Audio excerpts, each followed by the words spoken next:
सब non coordinates animal म्हणजे अपृष्ठवंशी अशा प्रकारचे असतात ते काही प्राणी जे आहेत तर त्या प्राण्यांचा असतं ते काय आपल्याला अभ्यास जो आहे त्यांची असतात जी काही लक्षणं जे आहेत तर त्या लक्षणांचा अभ्यास आपल्याला त्या ठिकाणी करायचा आहे. याच्यासाठी आपल्याला एम दिलेलं आहे to study the characteristics of the non coordinate that is the earthworm. First is the earthworm आणि सेकंड इज द कॉकरोच. म्हणजे आपल्याला असणारं ते काही गांडूळ आणि दुसरं असणारं ते काही झुरळ अशा दोघांचा असणारा जो काही अभ्यास जो आहे तर तो अभ्यास आपल्याला ठिकाणी करायचा. तर सर्वसाधारणपणे याचे असणारे जे काही पेसिमन जे आहे तर ते पेसिमिन फॉर्मेलिनमध्ये आहे. ते फॉर्मेलिन तुम्ही जर गोव्याला जर त्या ठिकाणी जर गेले तर मंगेशा मंदिर आहे, त्याच ठिकाणी एक चर्च आहे. तर त्या चर्चमध्ये एक 500 वर्षापूर्वीची फादर कळते ख्रिश्चन लोकांना त्या ठिकाणी फादर म्हटलं जातं. तर त्या फादरची बॉडी आहे जशीच्या तशी आहे. कधी गेली तर पहा असं सांगितलं जातं की दर वर्षी त्या ठिकाणी ती काढलं जातं. त्याच्या हातापायाची केस जी आहेत नखं जी आहेत तर ती वाढताना दिसतात. प्रत्यक्ष तुम्ही पाहिल्यानंतर तुमच्या लक्षात येईल. तर आपल्याला फक्त पाहायचं आहे काही हे जे काही पेसिमेन जो आहे तर तो फॉर्मॅलिनमध्ये ठेवलेला आहे. जोपर्यंत याच्यामध्ये फॉर्मॅलिन असेल तोपर्यंत हा फॉर्मॅलिन जसाच्या तसा राहतो. येथे म्हणजे याच्या आतमध्ये प्राणी आहे परंतु तो लिहिलेला आहे. त्याचे शरीर जे आहे तर ते शरीर जसंच्या तसं राहील तिथपर्यंत राहील जोपर्यंत त्याच्यामध्ये फॉर्मॅलिन आहे तोपर्यंत आहे. म्हणून अशा प्रकारचे असले की काही पेसिमेन जे आहे तर त्या पेसिमेनचं ऑब्झर्वेशन आपल्याला त्या ठिकाणी करायचं. आता पेसिमेनचं ऑब्झर्वेशन करत असताना पहिला असणारा जो काही पेसिमेन जो आहे तर तो पेसिमेन आपल्याला त्या ठिकाणी दिलेला अर्थ किंवा प्रत्यक्ष तुम्ही पकडून पहा झुरळ पकडा अर्थ पकडा आणि मग त्या ठिकाणी पहा काय. तर याची जी काही बॉडी जी आहे तर त्या बॉडीचा जर आपण जर विचार जर केला तर पहिली कॅरेक्टरिस्टिक्स आपल्याला दिलेली बॉडी इज इलॉंगेटेड, लांबच लांब अशा प्रकारची बॉडी त्या ठिकाणी. त्याच्यानंतर पुढे आपल्या साईडले सिलेंड्रिकलचा अर्थ लक्षात येतो नसते वृत्तचित्र आकाराची त्या ठिकाणी आकृतीमध्ये त्या ठिकाणी प्रत्यक्ष स्पेसिमेन जे आहे तर त्या स्पेसिमेनमध्ये त्या ठिकाणी.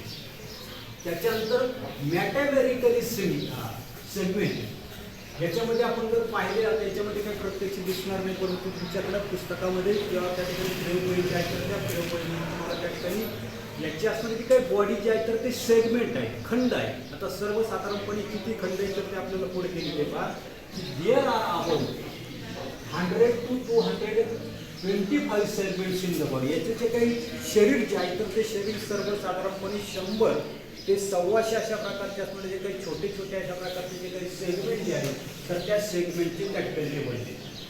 त्याच्यानंतर एक prominent brown colour band called platinum is present in the interior region of the body. प्रत्यक्ष गांडूळ तुम्ही त्या ठिकाणी पकडा त्याच वेळेला तुम्हाला कळेल कारण याच्यामधलं असणारं काही पेशिमेन जे आहे तर त्या पेशिमेनमध्ये त्या ठिकाणी काही दिसत नाही. परंतु या ठिकाणी आता तुमचे जर चांगलं जर ऑब्झर्वेशन जर असेल तर या ठिकाणी आपल्याला दिसतंय की सर्वसाधारणपणे याच्यामध्ये काय सांगितलेलं दिसतंय आपल्याला हे प्रॉमिनंट ब्राऊन कलर दिसतोय याच्यामध्ये. आता बाकीच्यांना दिसत असेल नसेल तर मी इथेच ठेवणार आहे ते नंतर पहा फक्त फोडू नका. तर याच्यामध्ये ब्राऊन कलरचा या ठिकाणी प्रॉमिनंट अशा प्रकारचा पट्टा त्या ठिकाणी दिसतोय बँड त्या ठिकाणी दिसतोय. त्यालाच त्या ठिकाणी कोणी प्लेटिनम त्या ठिकाणी म्हटलं अँटेरियर रिजन म्हणजे पुढचा असणारा जो काही भाग जो आहे तर त्या पुढच्या भागाला अशा पद्धतीचं त्या ठिकाणी तपकिरी रंगाचा असणारा जो काही पट्टा जो आहे तर तो पट्टा त्या ठिकाणी. त्याच्यानंतर हा जो आहे प्लेटिनम हा सर्वसाधारणपणे सेगमेंट नंबर आपल्याला दिलेला आहे 14th 15 आणि 16 त्या ठिकाणी आढळून आहे. म्हणजे टोटल जे काही 100 ते 125 त्याच्यामध्ये असणार ते काही सेगमेंट जे आहे तर त्या सेगमेंटपैकी सेगमेंट नंबर 14, 15, 16 यालाच तुम्हाला त्या ठिकाणी काय होता नसते की प्लेटिनम जे आहे तर ते प्लेटिनम त्या ठिकाणी आढळून आहे. तेच पुढे दिलेलं बघा कव्हरिंग द सेगमेंट 14, 15 आणि 16. प्रत्यक्ष गांडूळ पकडा.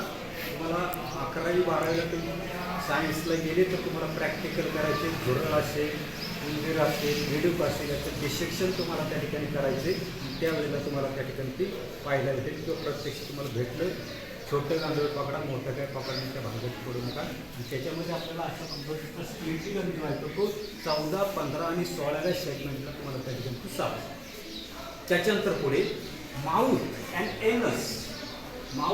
एनस ॲट द इयर्स म्हणजे तोंड जे आहे तर ते तोंड एका बाजूला तर असलं ते काही एनस जे आहे तर ते एनस त्या ठिकाणी दुसऱ्या बाजूला प्रॅक्टिकल बुक जे आहे तर त्याच्यामध्ये आकृती आहे तर ती त्या ठिकाणी व्यवस्थित पहा. तोंड एका बाजूला आहे, एनस त्या ठिकाणी एका आहे. त्याच्यानंतर पुढे आपल्याला सांगितले पहा, earthworm is the bisexual animal travelling in the soil. हा जो काय आहे म्हणजे सेक्स ऑर्गन जे आहे, male sex organ female sex organ एकच त्या ठिकाणी ऑर्गॅनिझममध्ये जर असेल तर त्याला म्हटलेलं आहे बायसेक्च्युअल, द्विलिंगी त्या ठिकाणी. त्याच्यानंतर पुढे सांगितले animals crawling in the soil. हा जो काही जो आहे हा प्राणी काय करतात, तो जमीन जी आहे तर त्या जमिनीमध्ये सरपटच चालताना दिसतो. दुसरं आपण पाहिले ब्युरोइंग आहे, ब्युरो म्हणजे बिल्ड करून राहणारा प्राणी जो आहे तो प्राणी त्या ठिकाणी. आणि पुढे त्या ठिकाणी म्हटले it is said to be friend of the farmer. हे आपल्याला माहिती की गांडूळ जो आहे तर त्या गांडूळाला शेतकऱ्याचा मित्र जो आहे तो मित्र त्या ठिकाणी. त्याच्यानंतर पुढे सांगितले आपल्याला it is used for the vermi cast. गांडूळ खत जे आहे तर ते गांडूळ खत तयार करण्यासाठी गांडूळ जे आहे तर त्या गांडुळांचा त्या ठिकाणी वापर केला जातो. And there for importance in the solid waste management. आणि म्हणून जे काही गांडूळ जे आहेत ते गांडूळ घन अशा प्रकारचा असणार, तर काही कचरा जो आहे तर त्या घन कचऱ्याचं व्यवस्थापन आपल्याला करायचं आहे. त्याच्यामध्ये पालापाचोळा असेल तर अशा प्रकारचं जे काही सॉलिड वेस्ट जे आहे तर त्या सॉलिड वेस्टपासून आपण त्या ठिकाणी व्हर्मी कंपोस्ट म्हणजे गांडूळ खत त्या ठिकाणी तयार करू शकतो. आणि अशा पद्धतीने आपण त्या ठिकाणी घनकचरा जे आहे तर त्या घनकचऱ्याचं व्यवस्थापन त्या ठिकाणी करू शकतो. त्याच्यानंतरचं पुढचं आपल्याला पाहिजे क्लासिफिकेशन ऑफ अर्थवर्म. आता अर्थवर्म जो आहे तर त्याचं आपल्याला वर्गीकरण जे आहे तर ते वर्गीकरण करायचे. किंगडम जो आहे तो आपल्याला ॲनिमिलिया सांगतो. किंगडम जे आहे तर ते किंगडम आपल्याला त्या ठिकाणी ॲनिमिलिया आहे. त्याच्यानंतर सब किंगडम जो आहे तर तो सब किंगडम आपण पाहतो कोणता आहे तर नॉन फॉर्गेट म्हणजे अपृष्ठवंशी अशा प्रकारे. याची क्लासिफिकेशन परीक्षेला सुद्धा बऱ्याच वेळा त्या ठिकाणी विचारलं. त्याच्यानंतर फायलम जो आहे तर तो फायलम आपल्याला ॲनिलिडा त्या ठिकाणी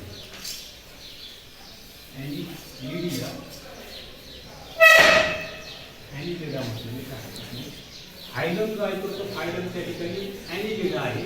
आणि याचं एक्झाम्पल जे आहे तर ते एक्झाम्पल आपल्याला कोणाला सांगते की अर्थवर्म आहे. त्याच्यानंतर याचं असं तरी काही सायंटिफिक अशा प्रकारचं नियम जे आहे तर ते नियम नीट लक्षात घ्यायचं बा.